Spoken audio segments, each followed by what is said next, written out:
Hi viewers, today మీకు masala pasta curry ఎలా తయారు చేసుకోవాలో తయారీ విధానం చూపించబోతున్నాను. ముందుగా నా ఛానల్ని ఎవరైనా సబ్స్క్రైబ్ చేసుకోలేకపోతే సబ్స్క్రైబ్ చేసుకోండి. కావలసిన పదార్థాలు: 2 పెద్ద ఉల్లిపాయలు, క్యారెట్లు 2, క్యాప్సికమ్ 4. నేను చిన్నవి తీసుకున్నాను కాబట్టి 4 తీసుకున్నాను, లేదా 2 అన్నా వేసుకోవచ్చు. అలాగే టమాటా ఉంటే టమాటా కూడా ఒక 2 టమాటాలు కట్ చేసి వేసుకోవచ్చు. పాస్తా 1 కప్పు తీసుకోవాలి. ఇప్పుడు మనం పదార్థాలన్నీ కట్ చేసుకుని పక్కన పెట్టుకుందాం. ముందుగా పాస్తాని మనం కుక్ చేసుకుందాం.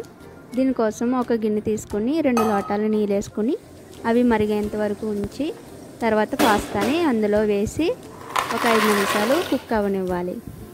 తర్వాత పాస్తాని తీసుకుని ఇలా కట్ అయ్యే వరకు పాస్తాని కుక్ అవ్వనివ్వాలి. ఇలా కుక్ అయిన తర్వాత వాటర్ అంతా వడపోసుకోవాలి.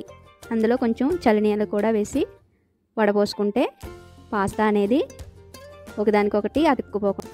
ఇప్పుడు మనం స్టవ్ మీద బాండీ పెట్టుకుని 2 స్పూన్ల ఆయిల్ వేసి ముందుగా కట్ చేసి పెట్టుకున్న ఆనియన్స్, క్యాప్సికమ్ అన్నీ ఫ్రై చేసుకుందాం. ఇలా ఫ్రై అయిన తర్వాత ఇందులో 2 స్పూన్ల కారం, 2 స్పూన్ల ఉప్పు వేసుకుని ఫ్రై చేసుకోవాలి. ఇలా కలుపుకున్న తర్వాత కొంచెం వాటర్ యాడ్ చేసుకుని మూత పెట్టుకోవాలి. తర్వాత ఇందులో కొంచెం మసాలా పేస్ట్ వేసుకుని మూత పెట్టుకోవాలి. ఇలా కొంతసేపు అయిన తర్వాత ముందుగా ప్రిపేర్ చేసుకున్న పాస్తాని అందులో వేసేయాలి.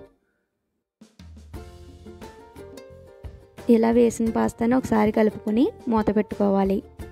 అలాగే వాటర్ని ఆయిల్ వేరయ్యే వరకు ఉంచుకుని లాస్ట్లో కొత్తిమీర, కరివేపాకు వేసుకుంటే మసాలా పాస్తా కర్రీ అనేది రెడీ అయిపోతుంది. ఈ వీడియో కనుక మీకు నచ్చినట్లయితే లైక్ చేసి, షేర్ చేసి, సబ్స్క్రైబ్ కూడా చేయండి.